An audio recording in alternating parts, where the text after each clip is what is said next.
Hello दोस्तों, नमस्कार। मैं अमित कुमार रिजल्ट मित्रा के प्लेटफॉर्म पर आप सभी भाई बहनों का हार्दिक स्वागत करता हूं और यह इन्वायरमेंट पर 6वां लेक्चर है। और इस वीडियो को पूरा अंत तक आप जरूर देखें। यह चैप्टर जो कि आज का जो चैप्टर होने वाला है वो बहुत ही ज़्यादा इम्पोर्टेंट होने वाला है और आपके लिए यहाँ से प्रश्न 100% कोई ना कोई एक या दो दो प्रश्न तो अवश्य ही पूछे जाएंगे। जैसे कि अभी आर ओ का एग्जाम हुआ, उसमें भी पुटअप किया गया है, तो यहाँ से क्वेश्चन पूछे जाने की संभावना प्रबल है। ठीक है। और यह वीडियो सभी एग्जाम्स के लिए, चाहे वह आप यूपीएससी का एग्ज़ाम दे रहे हो, चाहे एमपी पीसीएस का एग्ज़ाम दे रहे हो, चाहे यूपी पीसीएस का एग्ज़ाम दे रहे हो, चाहे समीक्षा अधिकारी सहायक समीक्षा अधिकारी का एग्ज़ाम दे रहे हो, आने वाले समय में आएगा फिर से। और किसी भी राज्य स्तरीय आप पीसीएस स्टेट पीसीएस का अगर आप एग्ज़ाम देने जा रहे हैं तो उन सभी के लिए यह आपका पर्यावरण इम्पॉर्टेंट रहने वाला है। ठीक है। बीपीएससी में भी काफ़ी पर्यावरण से क्वेश्चन पूछे जाते हैं, बिहार पीसीएस से भी, या फिर बिहार का जो आपका शिक्षा विभाग वाले में जो क्वेश्चन पूछे जाते हैं एनवायरनमेंट से, यह भी उनके लिए भी बेनिफिट होने वाला है। यूपीएससी के लिए तो है ही भाई, यूपीएससी में भाई आपको पूरा जो है डिटेल पढ़ना ही पड़ता है। और यह वीडियो आपको, चाहे आप मेंस के पर्पस से पढ़ रहे हो, चाहे प्रीलिम्स के पर्पस से पढ़ रहे हो, सभी के लिए इम्पॉर्टेंट है। और मैं आपसे बार बार एक बार और कहता हूँ कि आप हमेशा लिखा करो, चीज़ें को लिखना सीखिए। जब आप लिखेंगे ना, वो आपको मेंस में काम देगा। ठीक है। केवल आप अभी केवल प्री मत देखिए कि हमको केवल प्री, आप लिखने की हैबिट अभी से बनाइए। चाहे भले ही आप चाहे 12th में हो, चाहे बीएससी कर रहे हो, बीए कर रहे हो, एमकॉम कर रहे हो, कुछ भी आप कर रहे हो, अगर आप तैयारी कर रहे हैं तो आप लिखने की हैबिट बनाइए। क्योंकि अगर आपको यूपीएससी क्रैक करना है तो आपको लिखने की हैबिट होनी चाहिए। जैसे कि आपने 12th पास जो है, अभी हाल ही में जो मूवी आई वहाँ पर भी आपने देखा कि मनोज सर जो कि डीजीपी है वर्तमान समय में, है ना, कहाँ पे, महाराष्ट्र में। ठीक है। तो वो भी आपसे ये बार कर, उन्होंने अंतिम अटेम्प्ट में निकाला था, अंतिम अटेम्प्ट, जबकि 2 अटेम्प्ट उन्होंने बहुत अच्छे तरीके से क्वालिफाई जो है क्रैक किया, लेकिन पहले 2 अटेम्प्ट में, यानी शुरुआती के जो दो या 3 अटेम्प्ट थे, उनको लिखने की हैबिट नहीं थी। और वो बार बार कहते हैं चीज़ों को जितना आप ज़्यादा लिखिए, जितना ज़्यादा से ज़्यादा लिखिए, पेज भरिए, ज़्यादा से ज़्यादा लिखिए, सोचिए, थिंकिंग करिए और उसको लिखिए। जब आप लिखेंगे ना तो आपको समझ में आएगा हमको किस क्रम में उसको लिखना है। जब ये आप क्रम सीख जाएंगे ना तो आपको बहुत ही जो है आप अच्छे से लिख सकते हैं। और यूपीएससी क्रैक करना बहुत बड़ी बात नहीं है, यूपीएससी कोई हवा नहीं है। ठीक है। कुछ लोग कहेंगे कि भैया हम क्यों नहीं निकल पाए या हमारा क्यों नहीं हुआ, तो भाई साहब हमारा इसलिए नहीं हो पाया, यूपीएससी का केवल एक ही सब्जेक्ट से नहीं होता। एक ही सब्जेक्ट में अगर आपने महारत हासिल की है, जैसे जो मेरा सब्जेक्ट रहा है, मैथ रहा है, ज्योग्राफी रहा है और ईवीएस रहा है, यूपी स्पेशल भी रहा है, तो केवल इतने ही पोर्शन से नहीं होता है। ठीक है। हिस्ट्री मेरा वीक रहा है, हिस्ट्री में पढ़ता नहीं था, पॉलिटी मेरी वीक रही है, यह भी मैं नहीं पढ़ता था, जिसकी वजह से मैं हमेशा नाकामयाब रहा। ठीक है। मैं अटेम्प्ट में जो है प्री कभी जो है 2 बार निकला, मेंस जो है मैं कभी भी जो है क्वालिफाई नहीं कर पाया। वजह क्या थी? लिखने की हैबिट। तो मैं आपको किस लिए बता रहा हूँ? मैं आपको इसीलिए बता रहा हूँ कि आप मेंस में लिखा करिए। ठीक है। केवल प्रीलिम्स निकालने की बड़कई नहीं है। ठीक है। मेरी गंदी हैबिट जो था, क्या था कि मैं लिखता नहीं था चीज़ों को। आप लिखना सीखिए। और मैं इसलिए बता रहा हूं ताकि आप मेरे भाई बहन आप निकल पाओ। ठीक है। आप जो है यूपीएससी एग्जाम को क्रैक कर पाओ। क्लियर है? ठीक है। केवल एक ही सब्जेक्ट नहीं, सारे सब्जेक्ट को। ठीक है। केवल मैं ये नहीं कहूँगा कि केवल एनवायरनमेंट को लिखिए, ठीक है, या और सब्जेक्ट को आप ना लिखिए, सभी सब्जेक्ट को आप लिखना सीखिए। क्योंकि हर चीज़ जब आप लिखेंगे, ज़्यादा से ज़्यादा चीज़ों को लिखेंगे, ठीक है, उतना आपको बेहतर जो है बेहतर बनेगा। आपका राइटिंग स्किल भी जो है बेहतर हो जाएगी आपकी। ठीक है। और चीज़ों को मैपिंग करना ज़्यादा सीखिए। ठीक है। जितना आप सजा धजा कर लिखेंगे ना, उतना कोई कॉपी जो चेक करने वाला होता है, कोई भी कॉपी चेक करेगा यूपीएससी का, वो देखता है कि आपने कितनी सुंदर राइटिंग सजा धजा कर लिखा है ना, तो वो उसको आकर्षक लगता है। और जब चीज़ें आकर्षक लगती है ना तो उसको मन भी करता है कि हाँ, इस लड़के को अच्छा नंबर दो। ठीक है। तो आपको ये हैबिट अभी से डालनी पड़ेगी अगर आपको एग्जाम क्रैक करना है। तो चलिए आज का सेशन स्टार्ट करते हैं। और आज के सेशन में हम लोग डिस्कस करने वाले हैं जो पौधों से संबंधित, ये पौधों या फिर जंतुओं से संबंधित कौन से वह पोषक तत्व हैं जिनमें वह पार्टिसिपेट करते हैं, और पौधों के लिए वह कौन से पोषक तत्व है और उनका क्या कार्य होता है, इसके बारे में डिस्कशन करेंगे। और आज ही के लेक्चर में हम लोग डिस्कशन करेंगे बायोम क्षेत्र, जो कि सबसे ज़्यादा इम्पोर्टेंट होने वाला है यह टॉपिक।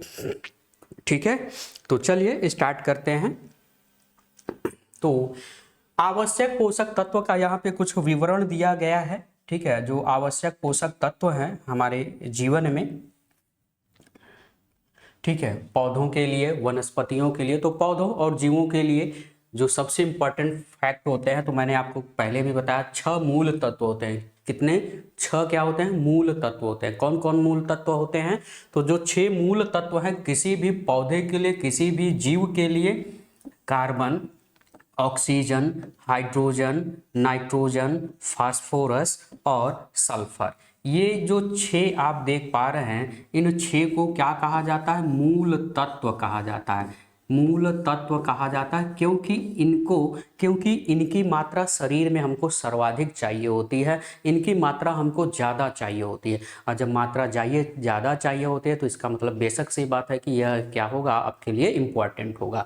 तो ये आप चीज़ ध्यान में रखेंगे, carbon, oxygen, hydrogen, nitrogen, phosphorus और सल्फर, ये 6 क्या हैं? आपके शरीर के मूल तत्व हैं। ठीक है, जिसमें से कार्बन और ऑक्सीजन कहाँ से प्राप्त होता है? वायु से प्राप्त होता है। हमारे बॉडी में या हमारे जो भी जीव हैं, जो भी पौधे हैं, उनमें 45% किसका अंश होता है? कार्बन का अंश होता है। वहीं 43% जो अंश होता है वह ऑक्सीजन का होता है। बाकी हाइड्रोजन, नाइट्रोजन और फास्फोरस, तो यहाँ हाइड्रोजन किससे प्राप्त होता है? जल से प्राप्त होता है। और वहीं नाइट्रोजन और फास्फोरस की अगर हम बात करें तो यह आपको मृदा से प्राप्त होता है। ठीक है, यानी नाइट्रोजन, फास्फोरस और यहाँ पे सल्फर भी इंक्लूड कर लीजिए। तो नाइट्रोजन, फास्फोरस और सल्फर मृदा से प्राप्त होने वाले तत्व हैं, जो कि 1 से 3% मात्रा ये आपका नाइट्रोजन चाहिए होता है। वही फास्फोरस की अगर हम बात करें तो यह 0.5 से 1% और 0.05 से 1.5% की मात्रा जो है सल्फर हमारे बॉडी के लिए आवश्यक तत्व माने जाते हैं। इसके अलावा कैल्शियम, मैग्नीशियम, आयरन, मैग्नीज, ठीक है, ये बोरान है। ठीक है, बोरान, तांबा, जिंक, मैग्नीज और यहाँ पे मैग्नीशियम है और क्लोरीन है। ये सभी तत्व जो है मृदा से ही मिलते हैं और इन सभी तत्वों की हमको अल्प मात्रा चाहिए होती है, इनकी बहुत ज़्यादा मात्रा नहीं चाहिए होती है। लेकिन जो 6 मूल तत्व हैं इनको याद में, ध्यान में रखेंगे, चाहे मानव शरीर के लिए हो चाहे वह पौधों के लिए हो, यह 6 क्या हैं? मूल तत्व हैं। अपने दिमाग में बैठा लीजिए, carbon, oxygen, hydrogen, nitrogen, phosphorus और सल्फर। क्लियर है? ठीक है, यहाँ तक ठीक है। चले आगे हम अब डिस्कस करते हैं मुख्य पोषक तत्व और उनके कार्य, कि पौधों में जो तत्व, हम यहाँ पे जो पौधों में तत्व की जरूरत पड़ती है, जैसे ऑक्सीजन है, नाइट्रोजन है, ये इनका कार्य क्या होता है? इनका कार्य क्या होता है? तो तत्व में नाइट्रोजन की अगर हम बात करें तो नाइट्रोजन वृद्धि एवं प्रोटीन का उत्पादन का काम करता है। वहीं फास्फोरस जो काम करता है जड़ों का विकास, ऊर्जा और शीघ्र फल पकाने के लिए महत्वपूर्ण भूमिका निभाता है। वहीं पोटेशियम की अगर हम बात करें तो पोटेशियम उच्च गुणवत्ता पानी की उचित अवशोषण करना, ठीक है, पोटेशियम का कार्य होता है। वहीं सल्फर का जो काम होता है प्रोटीन और तेल के निर्माण में सहायक होता है। कैल्शियम की बात अगर करें तो कोशिका की संरचना करना, विभाजन करना और अपने मनुष्यों में हड्डियों को मजबूत बनाना। मैग्नीशियम का कार्य अगर देखें तो ऊर्जा स्थानांतरण, क्लोरोफिल का मुख्य तत्व माना जाता है। ठीक है, यानी बाकी ये न्यूक्लिक एसिड का भी जो है एक तरह से निर्माण करता है। ठीक है, बोरान का अगर हम बात करें तो कोशा भित्ति या कोशिका जो भित्ति होती है उसका विकास एवं बीज वृद्धि करना। ठीक है, कॉपर यानी जिसे आप तांबा कहते हैं, ठीक है, तो कॉपर एंजाइम सक्रियता और क्लोरोफिल का उत्पादन करना। आयरन का काम जो होता है श्वसन और क्लोरोफिल का उत्पादन करना।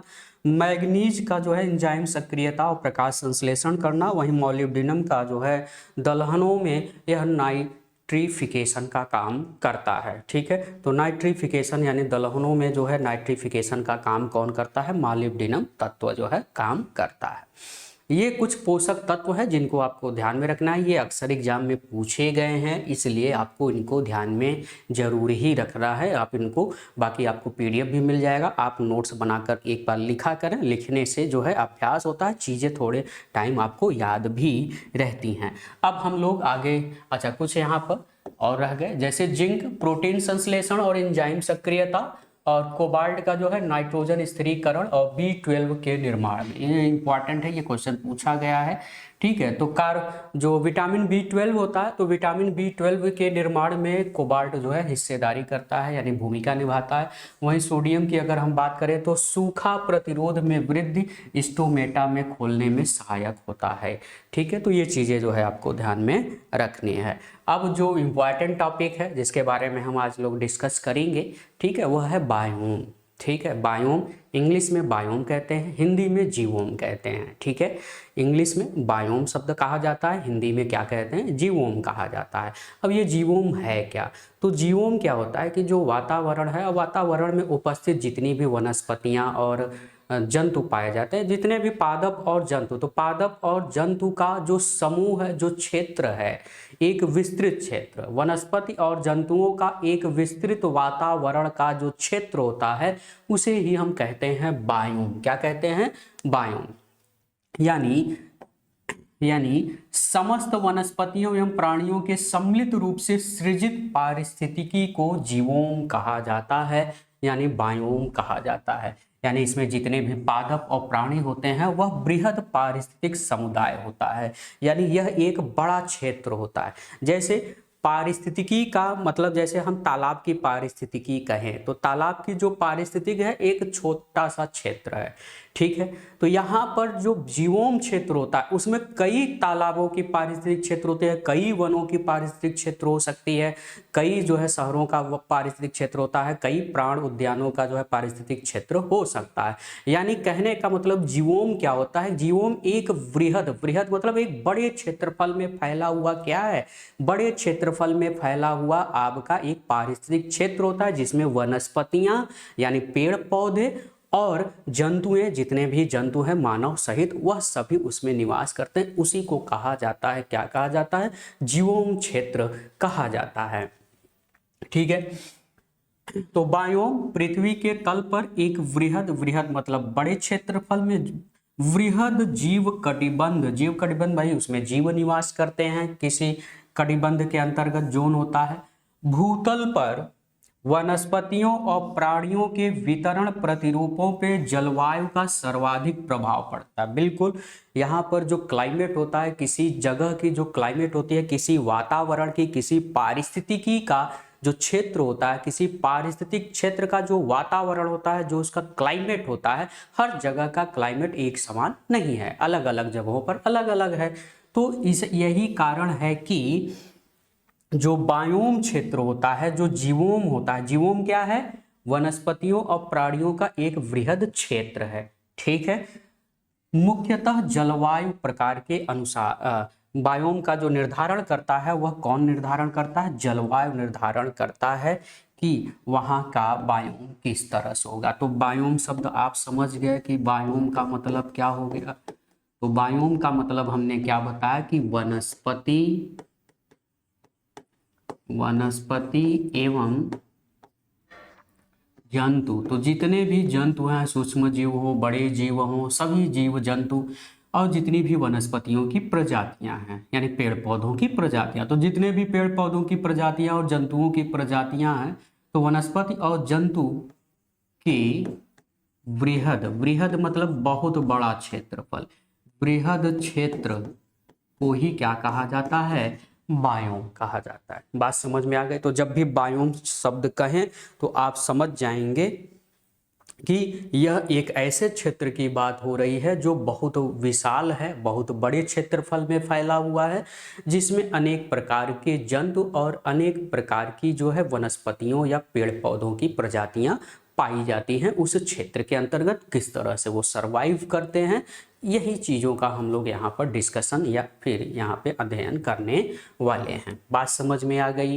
किसी को बायोम शब्द से कोई ये तो नहीं है कि बायोम शब्द आपको नहीं समझ में आया। बायोम क्या है? एक बायोम को हम हिंदी में क्या कहेंगे? जीवोम। जीवोम क्या है? एक ऐसा एरिया होता है, वृहद एरिया होता है जिसमें पेड़ पौधे और जंतु निवास करते हैं, उनका आवास होता है। ठीक है, अब हम बात करेंगे बायोम के प्रकार। ये बहुत इंपॉर्टेंट टॉपिक है, बहुत इंपॉर्टेंट चैप्टर है, इसलिए इसको बिल्कुल भी भाई साहब स्किप न करिएगा। यहाँ से प्रश्न बहुत पूछे जाते हैं, ठीक है, इसलिए इसको बिल्कुल भी स्किप आप नहीं करेंगे। ठीक है, तो बायोम के प्रकार, तो बायोम मुख्यतः जो है दो प्रकार को देखने को मिल जाता है। बायोम जो है दो प्रकार का।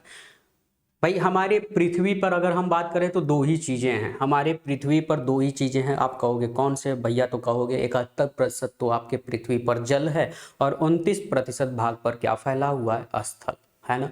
पृथ्वी के 71% भाग पर, लगभग जो है 71% भाग पर क्या है? तो भाग पर जल है, ठीक है। और 29% भाग पर क्या है? तो 29% भाग पर तो आप कहोगे कि स्थल है। इस तरह से जो बायोम क्षेत्र होगा वह दो तरह का होगा, एक होगा स्थलीय बायोम और एक होगा जलीय बायोम। जलीय बायोम का मतलब हो गया कि जो जल में रहने वाले वनस्पतियां जो उगती होंगी या जो उसमें जल में पाए जाने वाले जंतु होंगे, उनके बारे में हम लोग डिस्कशन करेंगे, वह जलीय बायोम होगा। ठीक है, और स्थलीय बायोम तो आप समझ रहे हो, स्थल पर रहने वाले जो जीव जंतु हैं, वनस्पतियां हैं, उनके बारे में हम डिस्कशन करेंगे। यहाँ पर स्थलीय बायोम को 4 भागों में बांटा गया है। वनीय बायोम, घास बायोम। घास बायोम तो जो वनीय बायोम है, ये इससे काफ़ी क्वेश्चन पूछे जाते हैं और हर साल आता है, हर बार आता है। वनीय बायोम से अक्सर क्वेश्चन कहीं ना कहीं लिंक करके, इस बार भी आरओ के एग्जाम में आया था, प्रश्न पूछा गया था, अगर आपने देखा होगा तो याद होगा आपको। वनीय बायोम, घास बायोम। घास बायोम में हम पढ़ेंगे कि हमारे अगर हमारे पृथ्वी पर अगर हम बात करें स्थल वाले भाग में, तो यहाँ पर जो घास पाई जाती है वो दो तरह की घास हमको अपने भारत में देखने को मिलता है, विश्व में देखने को मिलता है। अब ये दो तरह के कौन है? एक कुछ घास ऐसे होते हैं जो उष्ण कटिबंधीय क्षेत्र में उगते हैं, यानी जहाँ गर्म होता है, यानी कुल मिला के जो उष्ण कटिबंधीय वाला बेल्ट है, यानी भूमध्य रेखा से आप 30 डिग्री ऊपर कहिए, 30 डिग्री नीचे, या आप ऐसा भी कह सकते हैं कि कर्क रेखा और मकर रेखा के बीच वाला जो बेल्ट है, ठीक है, जहाँ पर यहाँ पर जो उष्ण कटिबंधीय वाले क्षेत्र में जो घास पाई जाती हैं, तो उष्ण कटिबंधीय क्षेत्र में पाई जाने वाली घास को, ठीक है, घास उष्ण कटिबंधीय क्षेत्र में भी यानी गर्म क्षेत्रों में पाए जाने वाली कुछ घासें होंगी, और कुछ घास ऐसे होंगे जो शीतोष्ण कटिबंधीय यानी ठंडे प्रदेशों में या ठंडे क्षेत्रों में उगने वाले घास होंगे। तो घास दो प्रकार के हम लोग पढ़ेंगे, शीतोष्ण कटिबंधीय घास और उष्ण कटिबंधीय घास। ठीक है, कौन शीतोष्ण कटिबंधीय घास है, कौन उष्ण कटिबंधीय घास है, कहाँ कौन सी घास जो है पाई जाती है, इसके बारे में हम डिटेल इसमें डिस्कस करेंगे। ठीक है, अपने भारत में भी बात करेंगे। अपने भारत में जो है घास की जो प्रजातियां पाई जाती हैं, कहाँ किसको किस नाम से जाना जाता है, वह भी हम लोग डिस्कशन करेंगे। फिर हम लोग डिस्कशन करेंगे टुंड्रा बायोम। टुंड्रा बायोम यानी जो आपका टुंड्रा क्षेत्र है, टुंड्रा बायोम है, यानी कुल मिलाकर ये कहें कि जो 50 से 70 डिग्री ऊपर, 70 डिग्री से ऊपर जो यहाँ पर क्षेत्र पाया जाता है, जहाँ पे हमेशा ठंडा जो है रहता है, जैसे आपका नॉर्वे है, स्वीडन है, ठीक है, ये तमाम जो क्षेत्र हैं, ठीक है, तो टुंड्रा बायोम क्षेत्र होता है जहाँ पे जो है ठंड अक्सर ज़्यादा पड़ती है, ठंड का महीना ज़्यादा होता है, यानी 10 से 11 महीने, 10 महीने आप मान के चलिए ठंड रहता है, और थोड़ा बहुत जो है टुंड्रा प्रदेश में हल्की गर्मी, हल्की गर्मी का मतलब बहुत गर्मी नहीं, बहुत हल्की गर्मी, सूर्य का प्रकाश क्योंकि यहाँ पे तिरछा पड़ता है। और वहीं फिर हम बात करेंगे मरुस्थलीय बायोम की। मरुस्थलीय बायोम की मरुस्थलीय क्षेत्रों में, यानी जहाँ रेत है, बालू है, चूँकि जो रेगिस्तान का जो पठार है या फिर रेगिस्तान है, वहाँ पर किस तरह का जो है बायोम देखने को मिलता है। बायोम का मतलब क्या हुआ कि मरुस्थल में किस तरह की वनस्पतियां और जंतु पाए जाते हैं, वहाँ की क्लाइमेट क्या है, वहाँ का क्लाइमेट क्या कहता है, इसके बारे में हम लोग डिस्कशन करेंगे मरुस्थलीय बायोम में। बात समझ में आ गई? बायोम शब्द जहाँ जुड़ा होगा तो इसका मतलब यह होगा कि वहाँ की जो वनस्पतियां हैं, वहाँ के जो क्लाइमेट है, वहाँ के जो जंतु के प्रकार है, किस तरह से सर्वाइव करते हैं, किस तरह से रहते हैं, उनके बारे में हम लोग यहाँ पर डिस्कशन करने वाले हैं। अच्छा, जलीय बायोम में हम लोग डिस्कशन क्या करेंगे, तो जलीय बायोम में हम लोग सागरीय बायोम, संक्रमणकालीन बायोम और अलवणीय जिसे फ्रेश वाटर बायोम के रूप में जानते हैं, ये हम लोग लास्ट वाले में टॉपिक में चर्चा करेंगे। ठीक है, तो फिलहाल हम लोग क्या बात करने वाले हैं, स्थलीय बायोम। स्थलीय बायोम के अंतर्गत हम पहला टॉपिक किस पर डिस्कस करेंगे, तो पहला टॉपिक जो डिस्कस किया जाएगा वह होगा वनीय बायोम। ठीक है, वनीय बायोम यानी फॉरेस्ट बायोम। अब यह जो वनीय बायोम है इसको भी चार भागों में जो है डिवाइड किया गया। वनीय बायोम को चार भागों में हम यहाँ पर डिवाइड करते हैं। कौन कौन, विषुवतीय वनीय बायोम, मानसूनी वनीय बायोम, रूम सागरीय वनीय बायोम और टैगा या फिर कोणधारी वनीय बायोम, ये हम देख पाते हैं। तो यहाँ पर आप देख पाएंगे, तो वनीय बायोम यानी जो जंगल का होता है, जो फॉरेस्ट है, यानी जो प्राकृतिक रूप से जो जंगल है, या आप कह सकते हैं जंगल कहिए चाहे वन कहिए, तो जो प्राकृतिक रूप से वन संपदा है, चाहे भारत में हो चाहे विश्व की वन संपदाएं हों, ठीक है, तो उनको चार भागों में यहाँ पर डिवाइड किया गया है।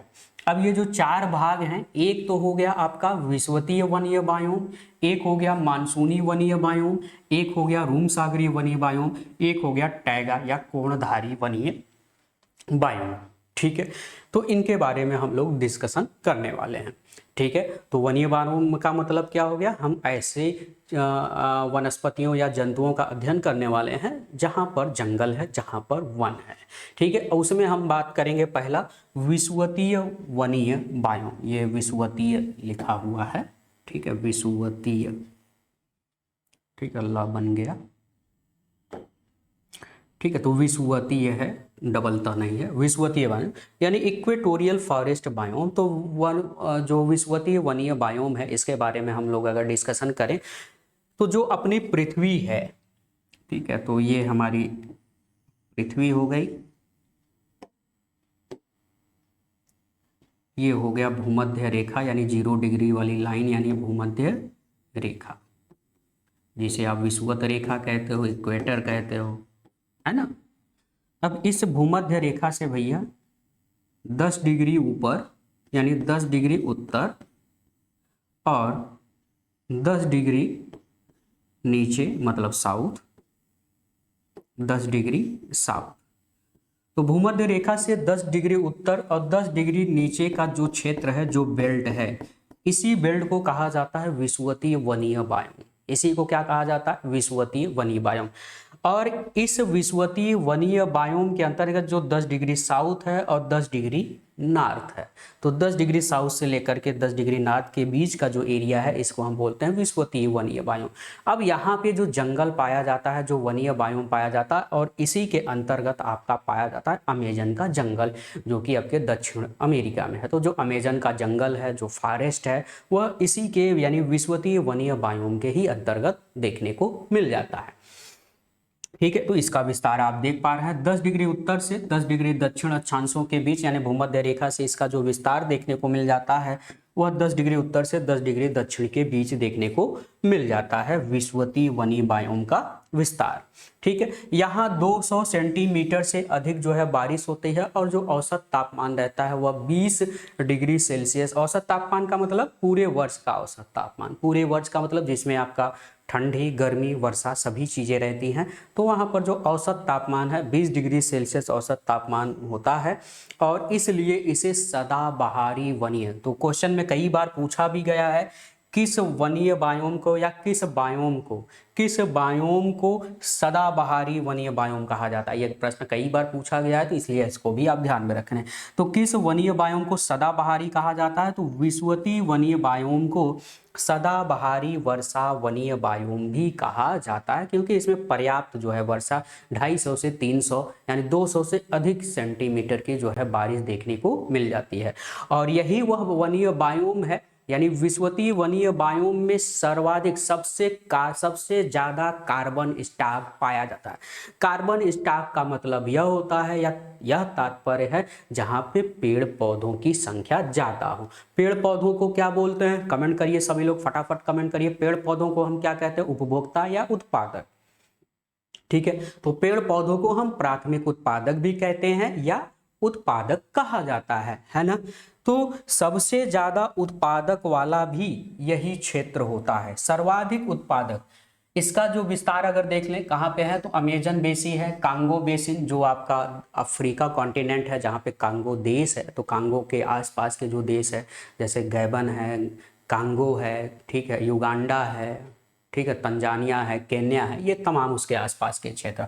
और इंडो मलेशियन वाला क्षेत्र, यानी जो इंडो मलेशियन का मतलब जो इंडोनेशिया और मलेशिया वाला जो क्षेत्र है, इंडो मलेशियन कहते हैं, उसका भी भाग इसमें आ जाता है। भारत का इस बायोम में जो भाग आता है वह पश्चिमी तट, यानी जो पश्चिमी तट वाला जो हिस्सा है, जैसे जो केरल वाला हिस्सा है, केरल कर्नाटक के आसपास जो एरिया है वहाँ पे बारिश, यानी वहाँ पे जो बायोम क्षेत्र पाया जाता है वह इसी प्रकार का पाया जाता है। ठीक है, इसके अलावा असम में भी यह देखने को मिलता है। असम, अब चूंकि असम, आप सोच रहे होंगे कि असम वाला क्षेत्र भैया तो 10 डिग्री से ऊपर है। हाँ बिल्कुल 10 डिग्री से ऊपर है, लेकिन यहाँ की जो क्लाइमेट है, जो जलवायु है, जो बायोम क्षेत्र है, वह विषुवतीय वनीय बायोम क्षेत्र की तरह ही है। ठीक है, यानी जैसे विषुवतीय वनीय बायोम में क्षेत्र में जैसे वहाँ का पूरा एटमॉस्फेयर होता है, वहाँ पे जो वनस्पतियाँ चीज़ें पाई जाती हैं, वैसे आपके असम वाले क्षेत्र में भी। तो ये थोड़ा सा आप ध्यान में रखेंगे कि हम 10 डिग्री उत्तर से 10 डिग्री दक्षिण बोल दिए तो इसका मतलब ये नहीं कि उसी पर सीमित रहें।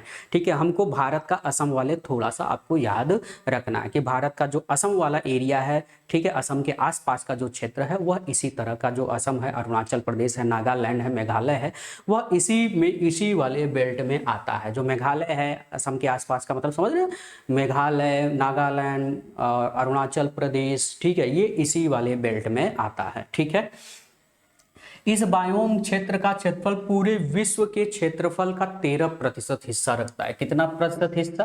13% हिस्सेदारी है, यानी पूरे विश्व में स्थल का जितना क्षेत्रफल है उसमें 13% हिस्सेदारी किसकी है? तो विषुवतीय वनीय बायोम का है। और इसमें विश्व में, ठीक है, पूछा जाए किस बायोम क्षेत्र, क्वेश्चन कैसे पूछे जाएंगे?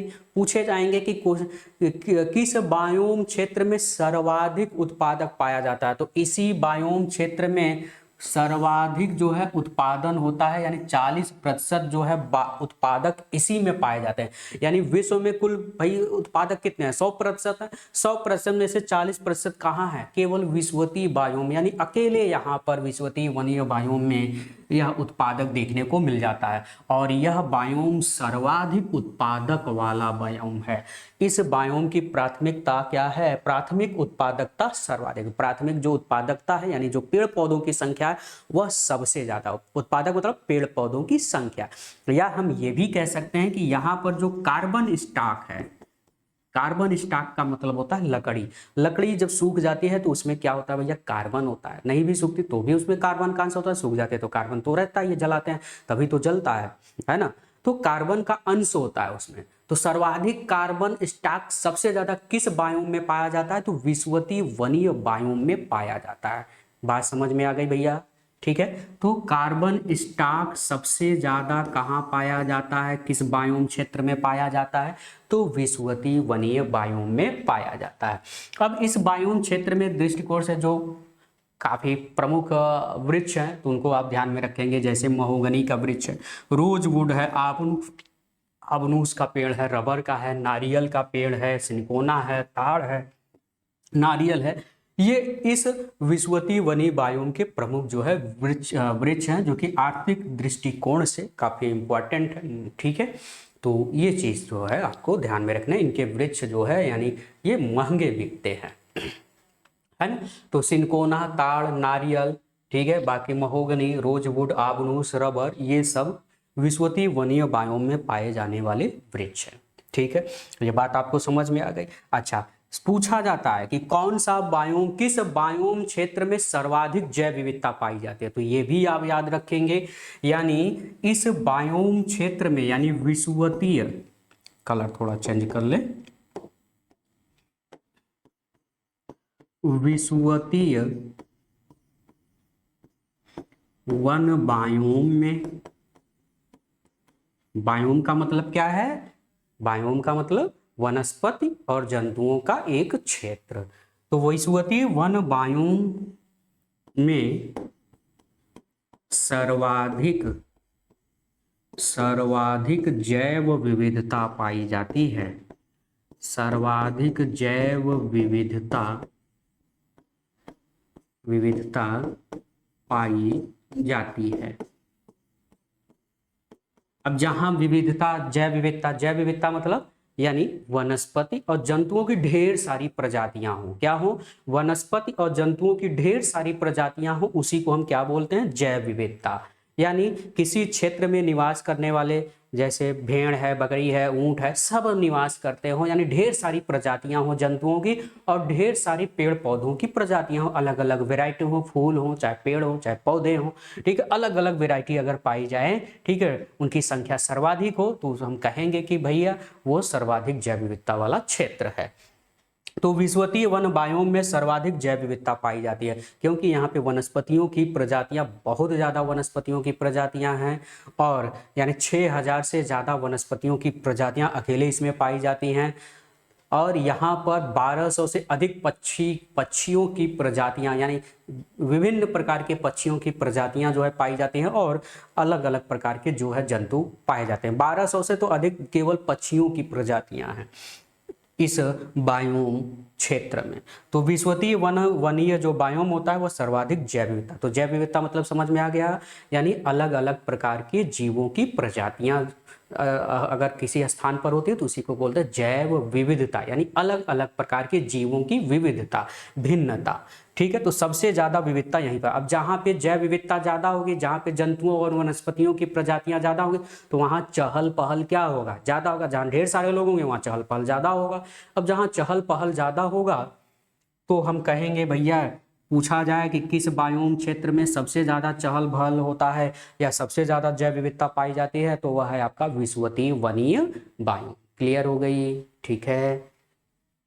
आगे, यदि उष्ण कटिबंधीय, तो यहाँ पे एक चीज थोड़ा सा याद रखिए, अगर इस उष्ण कटिबंधीय जो ये विश्वतीय, उष्ण कटिबंधीय मतलब विश्वतीय वन बायोम, अगर इस विश्वतीय वन बायोम को या उष्ण कटिबंधीय, चूंकि यह उष्ण कटिबंधीय क्षेत्र का है, तो उष्ण कटिबंधीय वर्षा वन काट दिया जाए तो यह उष्ण कटिबंधीय पर्णपाती वन की तुलना में, जो पर्णपाती वन होता है जिसे मानसूनी वन भी कहते हैं, ठीक है, पर्णपाती वन, पर्णपाती वन मतलब समझते हैं, पर्णपाती वन का मतलब यह होता है कि जब आप जानते हैं ना, जैसे जब आपका यह मौसम बसंत वाला शुरू होता है या वह शरद ऋतु वाला, बसंत और शरद ऋतु के समय क्या होता है, आप अपने भारत में देखते हैं, अगर उत्तर प्रदेश में रहते हैं या कहीं और रहते हैं, तो पत्तियां क्या होती हैं, गिरती हैं। अब जैसे देखो बसंत ऋतु आने वाला है, अब पत्तियां जो है क्या होंगी, गिरेंगी, फिर नई पत्तियां लगेंगी, ठीक है। तो बसंत और शरद ऋतु के समय क्या होता है, पत्तियां गिरती हैं, तो उसको हम बोलते हैं पर्णपाती।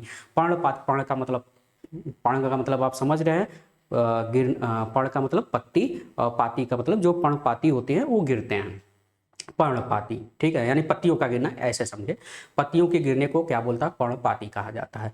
तो जो पत्तियां गिरती हैं बसंत ऋतु के समय या फिर शरद ऋतु के समय, ठीक है, तो उसे पर्णपाती वन कहा जाता है। तो अपने उत्तर प्रदेश या आसपास के जो क्षेत्र है, जो वहाँ के वन है, जंगल है, वहाँ पे जो पेड़ पौधे पाए जाते हैं, यहाँ पे बसंत और शरद ऋतु के समय पत्तियां क्या हो जाती है, गिर जाती है और फिर नई पत्तियां लगती हैं। लेकिन यह जो होता है उष्ण कटिबंधीय वर्षा वन वाला होता है, यानी जो विषुवतीय वन बायोम होता है, यहाँ पर पत्तियां जो है गिरती नहीं है। बात समझ में आ गई भाई साहब, यहाँ पे पत्तियां जो है गिरती नहीं है, ठीक है। तो अगर इनको पुनर्जीवित, अगर कह रहा कि यहाँ का यहाँ का वन अगर काट दिया जाए, कहाँ का, विषुवतीय वन बायोम का, अगर इस जंगल को काट दिया जाए तो क्या ये फिर से सरवाइव कर पाएंगे, नहीं। क्यों, क्योंकि यहाँ का मृदा का विकास पूरी तरह से नहीं हो पाता है। पेड़ पौधे हैं, बहुत हैं, लेकिन यहाँ पे मृदा का विकास बहुत ज्यादा नहीं हो पाता है। तो मृदा के अल्प विकसित होने के कारण सरवाइव करेंगे, लेकिन बहुत धीरे धीरे सरवाइव करेंगे। जैसे हमारे पर्णपाती वाले क्षेत्र में क्या हो गया भैया, पत्तियां गिर गई, फिर या पेड़ को काट दिया जाए, फिर जो है अगर लगा दिया जाए तो फिर सरवाइव कर जाएंगे, तेजी के साथ सरवाइव करेंगे। तो जितना पर्णपाती वन में तेजी के साथ सरवाइव करते हैं, पेड़ पौधे उगते हैं, उतना जो है विषुवतीय वन बायोम में नहीं हो पाएंगे। कारण है वहां की मृदा।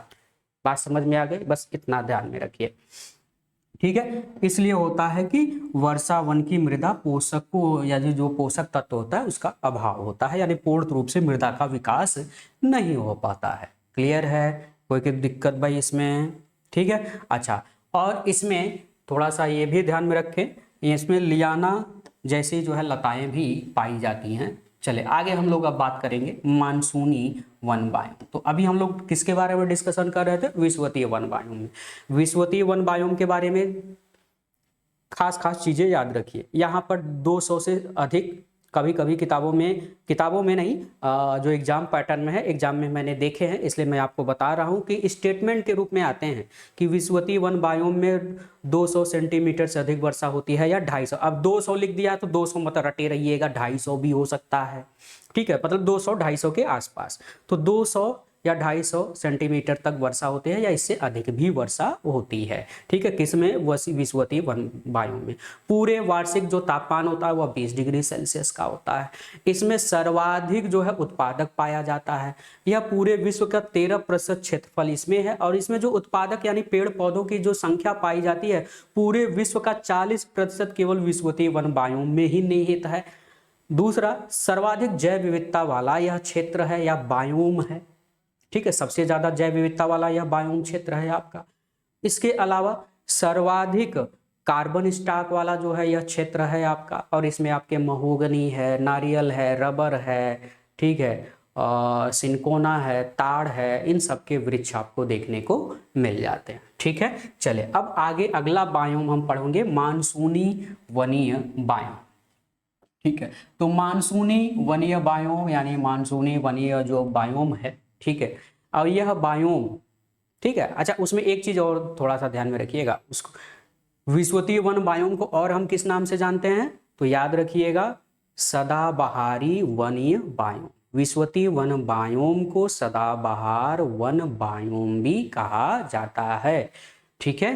अब आ जाते हैं यहाँ पे मानसूनी वन बायोम। मानसूनी वन बायोम, ठीक है, जहाँ पे यह क्षेत्र ऐसा होता है, क्षेत्रों को, ठीक है, यहाँ पे ये गलत लिख दिया है, ठीक है, ये ऐसे क्षेत्र होते हैं जहाँ पे वर्षा ठीक ठाक होती है, ठीक है, यानी वर्षा काफी वर्षा होती है, ठीक ठाक वर्षा हो जाती है, 300 सेंटीमीटर के आसपास जो है वर्षा देखने को मिल जाती है, ठीक है, 200 से 300, 200 से 300 नहीं, आप ऐसा कहें कि एक कहीं कहीं कम भी होता है, कहीं ज़्यादा भी होता है, लेकिन मेघालय वाला जैसे जो क्षेत्र है आपका, वह इसी के अंतर्गत आता है, ठीक है ना, वह इसी के अंतर्गत आता है। नहीं, मेघालय वाला, ठीक है, वो आपका, मैंने आपका होता विषुवतीय वन बायोम, ठीक है। चले, वर्षा की सीमितता और मौसमी प्रवृत्ति के कारण यहाँ की अधिकांश वनस्पतियां पर्णपाती होती हैं, यानी शरद काल के अंत में पत्तियां क्या हो जाती हैं? गिर जाती हैं। शरद काल के समय पत्तियां क्या होती हैं? गिर जाती हैं, इसलिए इसको हम पर्णपाती वन बायोम भी कहते हैं। याद रखेंगे, क्या याद रखना है आपको? कि मानसूनी वन बायोम को पर्णपाती यानी डेसिडस पर्णपाती वनीय बायोम भी कहते हैं। वनीय बायोम, ठीक है, वनीय बायोम भी कहते हैं, ठीक है। तो ये चीज थोड़ा आप याद रखेंगे। चलिए आगे चलते हैं।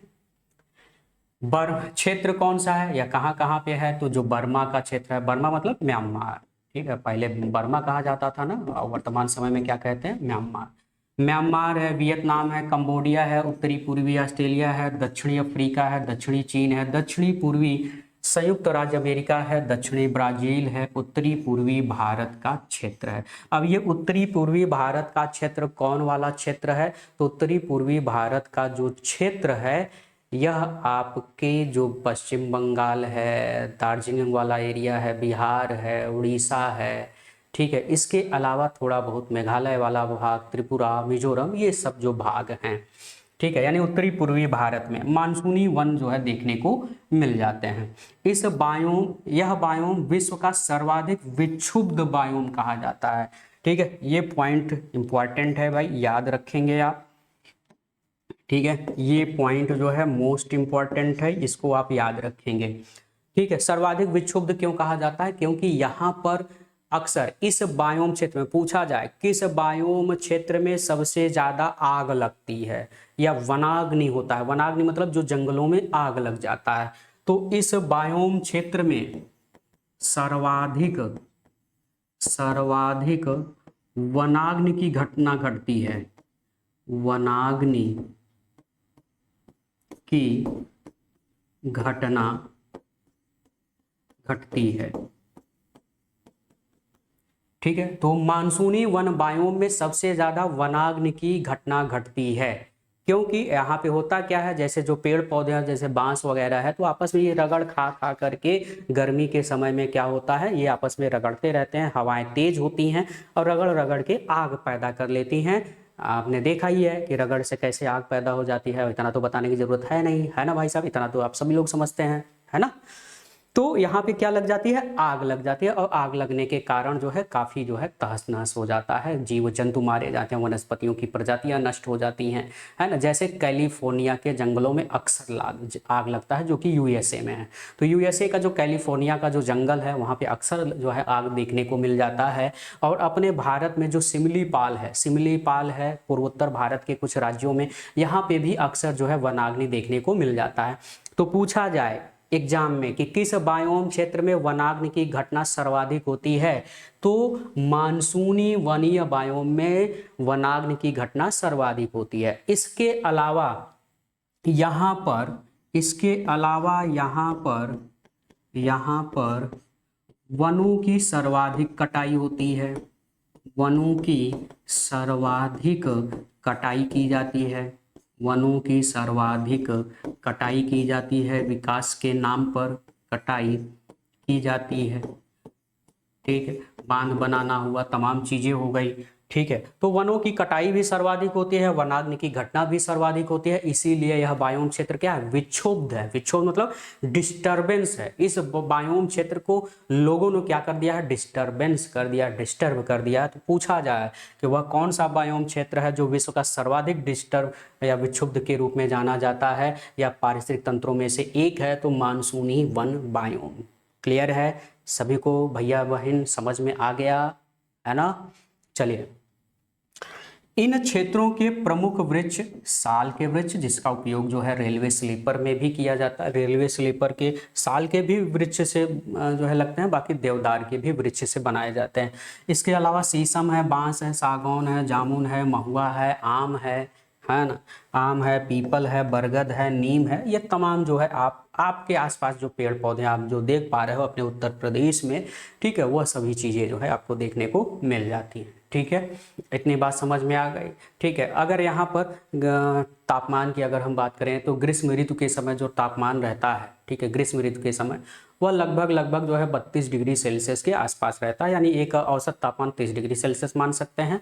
और सर्दी के समय यानी जब शीत ऋतु आता है, तो शीत ऋतु के समय 10 डिग्री सेल्सियस से लेकर के 27 डिग्री सेल्सियस तक तापमान देखने को मिल जाता है, ठीक है, यानी 10 डिग्री सेल्सियस से लेकर कहीं कहीं 27 डिग्री सेल्सियस तक। तो मानसूनी वन बायोम में औसत वर्षा जो होती है 70 से 200 सेंटीमीटर तक बारिश होती है, ठीक है। वर्षा का 80% भाग ग्रीष्म काल से होता है। सबसे ज्यादा वर्षा किसमें होती है, ग्रीष्म काल के समय, यानी मानसूनी वन बायोम में जो सर्वाधिक वर्षा होती है वो ग्रीष्म काल के, जैसे अपने भारत में जो मध्य भारत का क्षेत्र है, उत्तर प्रदेश, बिहार, ये सब में कब बारिश होती है भैया, तो ग्रीष्म ऋतु के समय, यानी जून जुलाई वाले ही मौसम में बारिश होता है, ठीक है। तो 80% बारिश इसी मौसम में होता है, यानी ग्रीष्म काल के समय। इस क्षेत्र में शुष्क ग्रीष्म काल का औसत जो तापमान होता है वह 27 से 32, यानी लगभग एक औसत तापमान 30 डिग्री सेल्सियस मान सकते हैं।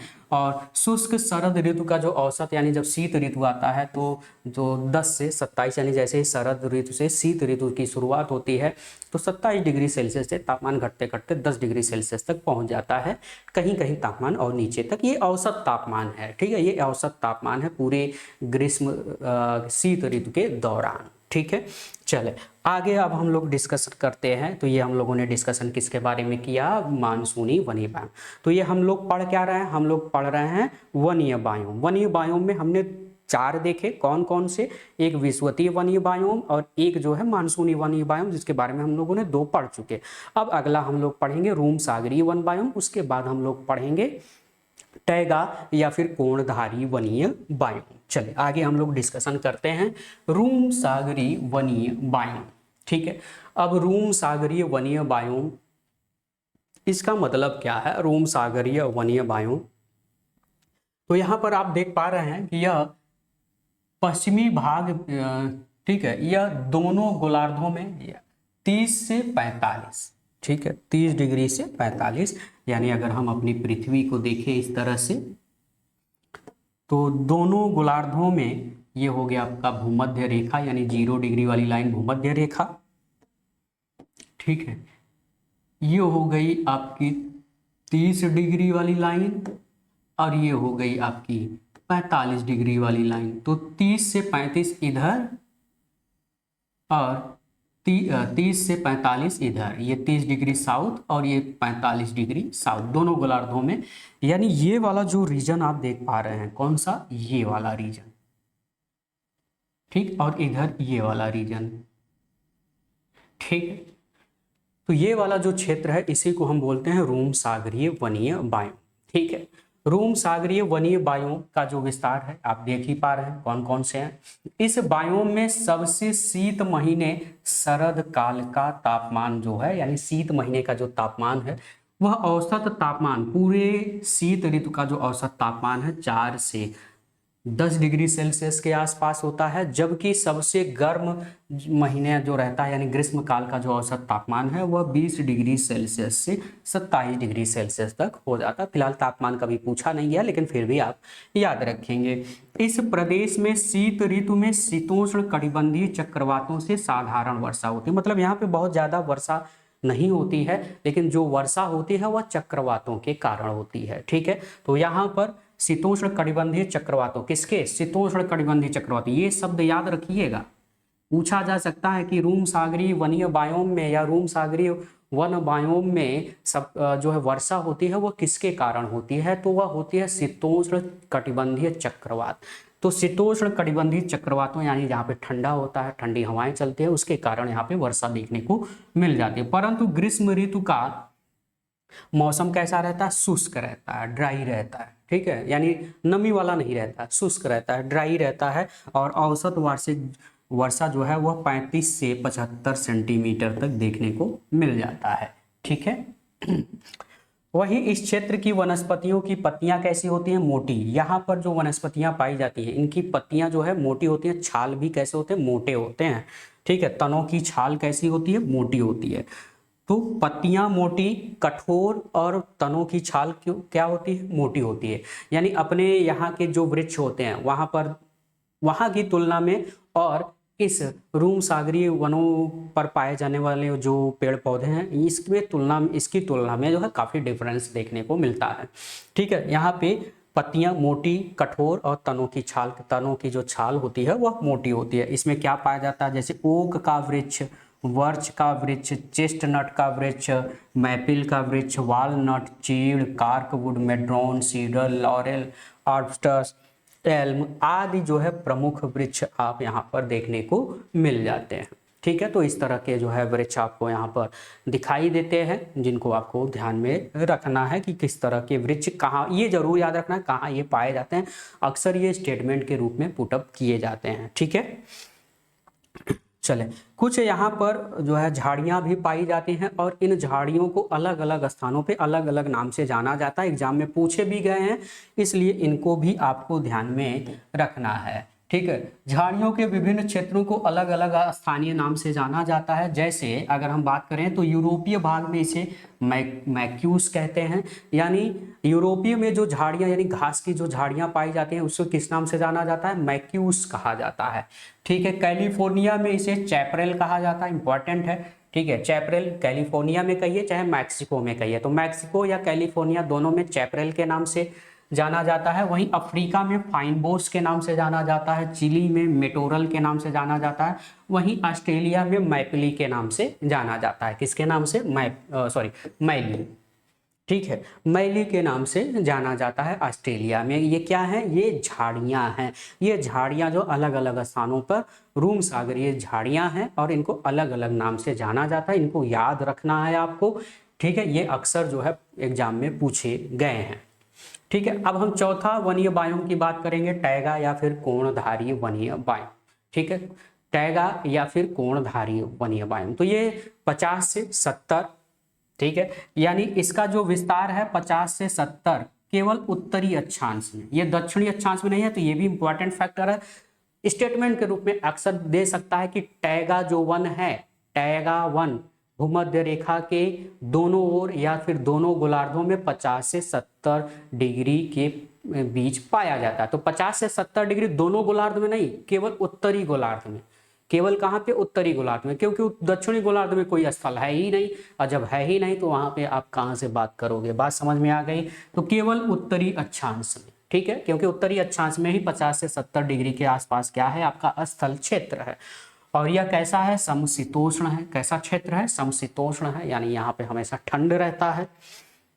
उत्तरी गोलार्ध में एक विस्तृत पट्टी के रूप में कौन कौन से? कनाडा, जैसे जो आपका कनाडा वाला क्षेत्र है, नॉर्वे है, स्वीडन है, फिनलैंड है, आइसलैंड है, ग्रीनलैंड है, ठीक है, स्वीडन, लिथुआनिया, लातविया, ठीक है, और साइबेरिया यानी जो रूस का उत्तरी वाला भाग है जिसे हम साइबेरिया क्षेत्र कहते हैं, ठीक है, यह सभी वहां पर व्याप्त है, ठीक है।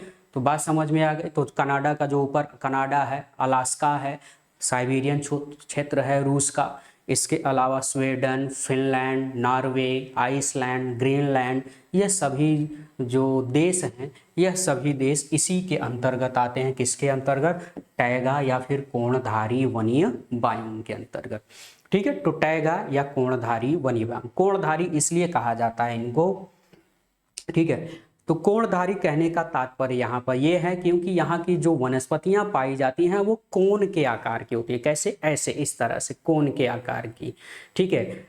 तो ये कोण के आकार की होती हैं। जैसे एक समय पहले लड़कियां जो है बाल ऐसे बनाती थी ना, खड़ा खड़ा करके पॉपअप के रूप में जो है बनाती थी, ऐसे बाल को कर लेती थी। एक समय बड़ा प्रचलन चला था भाई लड़कियों के बीच में बालों को ऐसा फुला के ऐसे करने की, है ना। तो उसी तरह के यहाँ पे वृक्ष पाए जाते हैं, ठीक है। उसी तरह के वृक्ष यानी कोणधारी वनीय जो है वृक्ष जो है देखने को मिल जाते हैं। तो उत्तरी गोलार्ध में विस्तृत पट्टी के रूप में, ये मैंने आपको बताया ही, ठीक है। कोणधारी क्यों कहा जाता है? तो इसीलिए कहा जाता है, इनके वनस्पतियां जो होते हैं वो कोण के रूप में, जैसे आपका आइसक्रीम का जो कोन होता है जिसमें आइसक्रीम भरा जाता है, उसी आकार का यह दिखाई पड़ता है, ठीक है। अच्छा, इस बायोम में सबसे अधिक मुलायम लकड़ी प्राप्त होती है। इसमें सबसे मुलायम लकड़ी प्राप्त होती है, जैसे, लेकिन कुछ इसमें मतलब कि मुलायम नहीं, कुछ कठोर भी लकड़ियां हैं, ऐसा नहीं कि सभी मुलायम है। चीड़ है, देवदार है, फर है, स्प्रूस है, ठीक है। इस क्षेत्र की जो है प्रमुख मुलायम लकड़ियां हैं, ठीक है। ये मुलायम होते हैं और इन्हीं लकड़ियों से आपका जो दिया सलाई वगैरह, जो माचिस की जो तीली होती है ना, माचिस की जो तीली होती है, इन्हीं वृक्षों से बनाई जाती है। जो देवदार है, फर है, स्प्रूस है, ठीक है, इन्हीं के वृक्षों से ही क्या बनाई जाती है? दिया सलाई की जो माचिस की जो तीली होती है वह इसी से बनाई जाती है। बाकी जो और भी चीज़ें इससे जो है बनाई जाती हैं मुलायम लकड़ियों से, इसीलिए यह महंगा बिकता है। कैसा बिकता है? महंगा बिकता है। ये काफ़ी पूछा जाए कि विश्व की वह कौन सा बायोम है, विश्व का वह कौन सा बायोम है जिसमें महंगी लकड़ियाँ या आर्थिक दृष्टि से सर्वाधिक जो है महत्वपूर्ण होती है। तो आर्थिक दृष्टि से सर्वाधिक महत्वपूर्ण लकड़ियाँ इसी बायोम क्षेत्र में पाई जाती हैं क्योंकि ये महंगी बिकती हैं। याद रख लीजिएगा, टैगा या फिर कोणधारी वन। क्लियर है? आगे बात करते हैं। इस बायोम के वृक्षों का सर्वाधिक आर्थिक महत्व होता है। सर्वाधिक, ध्यान में रखें, सर्वाधिक आर्थिक महत्व होता है इसका। तो किस बायोम क्षेत्र का महत्व सर्वाधिक होता है यानी लकड़ियों का? तो वह है आपके टैगा या कोणधारी वन के बायोम की लकड़ियां मुलायम होती हैं, महंगी बिकती हैं क्योंकि इनका ये बहुत भाई, जब ज़्यादा अगर संख्या में ज़्यादा होंगे तो भाई सस्ता मिलेगा, सीधी सी बात है। अब चूंकि ये बहुत कम संख्या में है, बहुत ज़्यादा कोणधारी वन नहीं पाए जाते हैं, इसलिए जो है महंगी बिकती है। उनका उपयोग भी जो है काफ़ी खर्चीला होता है। इस बायोम में अत्यधिक वार्षिक तापीय विषमता पाई जाती है। ये मोस्ट इंपॉर्टेंट है, यहाँ ध्यान में रखिए। पूछा जाए किस बायोम क्षेत्र में वार्षिक तापांतर अधिक पाया जाता है? वार्षिक तापांतर मतलब समझ रहे हैं? तो वार्षिक तापांतर का मतलब यह है कि ग्रीष्म काल के समय का तापमान और औसत तापमान, ग्रीष्म काल के समय का औसत तापमान और शीत ऋतु के समय का औसत तापमान। तो यहाँ पर आप देख पा रहे हैं कि ग्रीष्म ऋतु के समय औसत तापमान 10 डिग्री सेल्सियस और शरद ऋतु के समय -40 डिग्री सेल्सियस। कितना? -40 डिग्री सेल्सियस, है ना। तो अंतर, अब मैं आपसे पूछूं तो अंतर कितना है? सभी लोग कमेंट करो, फटाफट कमेंट करो, अंतर इसमें कितना है? देखें तो आप अंतर कितना बताते हैं, कितना अंतर है? सभी लोग कमेंट करो भाई, सभी लोग कमेंट करो, अंतर इनमें डिफरेंस कितना है? ठीक है, तो सभी का जो है आंसर आ रहा है। ठीक है, कमेंट करिए फटाफट। तो इनका अंतर कुल कितना देखने को मिल जा रहा है, तो यहाँ पर जो इनका अंतर देखने को मिलेगा तो वह मिलेगा 50 डिग्री सेल्सियस, क्योंकि एक प्लस में है और एक किस में है, माइनस में। जब एक प्लस हो और एक माइनस हो और आपसे अंतर कहा जाए कि इन दोनों में अंतर बताओ, तो दोनों को जोड़ दो। क्या करो, दोनों को जोड़ दो। ठीक है, तो ये आपको ध्यान में रखना है। ठीक है, तो 10 डिग्री सेल्सियस और -40 डिग्री सेल्सियस में डिफरेंस कितने का है, 50 डिग्री सेल्सियस का डिफरेंस है। इतना ज्यादा डिफरेंस किसी और बायोम क्षेत्र में नहीं पाया जाता। ठीक है, इसीलिए यह बायोम क्षेत्र सर्वाधिक विषमता तापांतर वाला है, सर्वाधिक तापीय विषमता वाला है। याद रख लीजिएगा, अत्यधिक वार्षिक तापीय विषमता, अत्यधिक तापीय वार्षिक विषमता किस बायोम क्षेत्र की है, तो वह है टैगा या फिर कोणधारी वनीय बायोम का। अपने माइंड में ये जरूर सेटअप कर लें। ठीक है, साइबेरिया का और इसी क्षेत्र यानी इसे जो वनीय बायोम जो टैगा या कोणधारी वनीय बायोम है, इसी के अंतर्गत विश्व का सबसे ठंडा स्थान कौन सा है, बरखोयांस्क। ठीक है, बरखोयांस्क, और यह कहाँ पे है, तो ये रूस में है। तो रूस का एक जगह है बरखोयांस्क, जो कि आपके एशियाई रूस में, रूस आप जानते हैं ना, रूस दो हिस्सों में है। रूस का कुछ हिस्सा यूरोप में भी है और रूस का कुछ हिस्सा एशिया में भी है। ठीक है, तो जो रूस का कुछ हिस्सा एशिया में है, एशिया में ही है आपका बरखोयांस्क। ठीक है, जो साइबेरियन क्षेत्र में आपका पड़ता है। तो साइबेरियन क्षेत्र के अंतर्गत, और वहाँ पे तापमान कितना रहता है, -40 डिग्री सेल्सियस से भी नीचे चला जाता है, बहुत ठंडा रहता है। -49 डिग्री सेल्सियस के आसपास जो है टेम्परेचर मेजरमेंट किया गया। सोचिए वहाँ पे लोग कैसे जो है सर्वाइव करते हैं। वहाँ पर जंतु वगैरह, अक्सर आपने वीडियो में देखा होगा, वायरल वीडियो होते हुए आप देखते हैं कि कई पशु पक्षी तो वैसे जम जाते हैं, वहाँ पर जम जाते हैं। कुछ पौधे वहाँ पर ऐसे पाए जाते हैं जो शीत मुद्रा में चले जाते हैं। कैसे चले जाते हैं, शीत मुद्रा में चले जाते हैं। जब यानी शीत ऋतु का समय, जब बहुत ज़्यादा कड़ाके की ठंड पड़ती है, तो वो अपने आप को शीत मुद्रा में ले जाते हैं, शीत निद्रा में। शीत निद्रा का मतलब वो अपने आप को सुला लेते हैं पूरी तरह से, और जब मौसम खुलता है तो फिर से वो सर्वाइव करते हैं। तो बहुत सर्वाइव करना यहाँ पर मुश्किल हो जाता है। जैसे अपने भारत का जो है द्रास वाला एरिया है, जहाँ पे तापमान जो है -40 डिग्री सेल्सियस के आसपास रहता है। वनस्पति के वृद्धि काल का समय 50 से 100 दिन का होता है। 50 से कितने दिन का, 100 दिन का होता है। इसका मतलब क्या है कि जो वनस्पति का वृद्धि काल का जो समय है, समय का मतलब यह है कि भाई पौधे विकास कब करते हैं, पौधे विकास तभी करेंगे जब उनको प्रॉपर जो है सूर्य का प्रकाश भी मिले, क्योंकि पौधे अपना भोजन बनाते हैं और भोजन बनाने के लिए सूर्य का प्रकाश भी चाहिए होता है, और सूर्य का प्रकाश चाहिए होता है। इसलिए बहुत ज़्यादा वहाँ पर चूंकि प्रकाश की किरणें जो हैं, कई ऐसे स्थान हैं इस जगह पे जहाँ पे सूर्य की किरणें जो है तिरछी पड़ती हैं। ठीक है, सूर्य की किरणें क्या होती हैं, तिरछी पड़ती हैं। ठीक है, और सूर्य की किरणें जब इन स्थानों पर जब तिरछी पड़ती हैं तो वहाँ पर कई दिनों तक जो है रात ही रहती है। ठीक है, यानी सूर्य का प्रकाश नहीं मिल पाता है।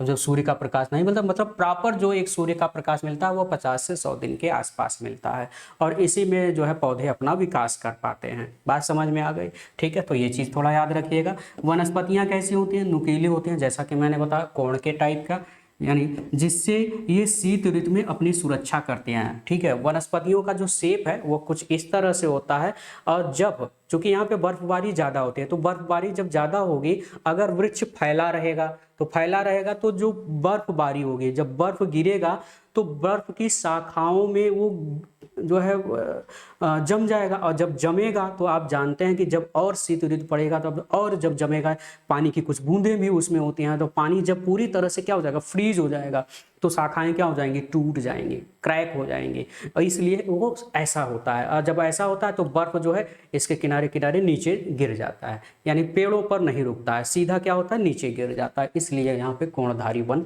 देखने को मिल जाते हैं, यानी शीत ऋतु में ये अपनी पेड़ क्या करते हैं, सुरक्षा कर पाते हैं कोण के आकार होने के कारण। यानी कुछ इस आकार का वृक्ष जो है होता है, जिससे जो बर्फबारी होती है तो वो उसके किनारे किनारे नीचे ये बर्फ जो है नीचे गिर जाते हैं जब बर्फबारी होती है। इस बायोम की औसत वार्षिक वर्षा 38 सेंटीमीटर है। कितनी? 38 सेंटीमीटर तक जो है बारिश देखने को मिल जाता है। टैगा वनों में स्पोटोसाल और पाटजाल प्रकार की मिट्टी पाई जाती है। यहाँ पर याद रखेंगे, पूछा जाए कि टैगा में किस प्रकार के जो है मिट्टी या मृदा पाई जाती है, तो यहाँ पर स्पोटोसाल और पाटजाल, जिसे साइबेरियन मिट्टी भी या मृदा भी कहा जाता है, मिट्टी का विकास होता है जो कृषि की दृष्टि से उपजाऊ नहीं होती है। जो कृषि की दृष्टि से उपजाऊ नहीं होती है, यानी यहाँ पर आप कोई चीज़ फसल वगैरह नहीं उगा सकते हैं। क्लियर है? इतनी बात आपको समझ में आ गई? ठीक है, तो ये हम लोगों ने डिस्कशन किया तो हम लोगों ने यह डिस्कशन किया कि वनीय बायोम को हमने यहाँ पर 4 प्रकार से डिवाइड किया। वनीय बायोम के यहाँ पर जो वन बायोम क्षेत्र था, वन बायोम के अंतर्गत हमने 4 पढ़ा। क्या क्या पढ़ लिया? 4। तो वो 4 आपको याद रखने हैं और ये बहुत इंपॉर्टेंट है भाई साहब, इसलिए ध्यान में रखें। तो वन बायोम के अंतर्गत हम लोगों ने पढ़ा विषुवतीय, या इसी को उष्णकटिबंधीय या सदाबहार भी कहते हैं। तो विषुवतीय वन बायोम हम लोगों ने देखा। फिर हम लोगों ने मानसूनी, जिसे पर्णपाती भी कहा जाता है, मानसूनी वन बायोम, मानसूनी वन बायोम हम लोगों ने डिस्कशन किया। फिर हम लोगों ने डिस्कशन किया रूम सागरीय वन बायोम हम लोगों ने डिस्कशन किया। फिर हम लोगों ने डिस्कशन किया लास्ट में टैगा या फिर कोणधारी, टैगा या फिर कोणधारी वन बायोम, इनके बारे में हम लोगों ने डिस्कशन किया। ये भाई साहब चारों आपके बहुत इंपॉर्टेंट है, इसलिए इनको बिल्कुल भी स्किप ना करिएगा, इनको गहराई के साथ पढ़िएगा। अगर आपको कुछ और जानकारी मिले तो उनको आप इंक्लूड करिएगा। ठीक है, तो विषुवतीय वन बायोम, मानसूनी वन बायोम, रूम सागरीय one biome, taiga one biome. अगले दिन हम लोग क्या पढ़ने वाले हैं तो वह मैं आपको बता दूं ताकि आप उसको ध्यान में रखें। अगले दिन हम लोग डिस्कशन करने वाले हैं घास बायोम। अभी तक हम लोग क्या पढ़ रहे थे? वनीय बायोम।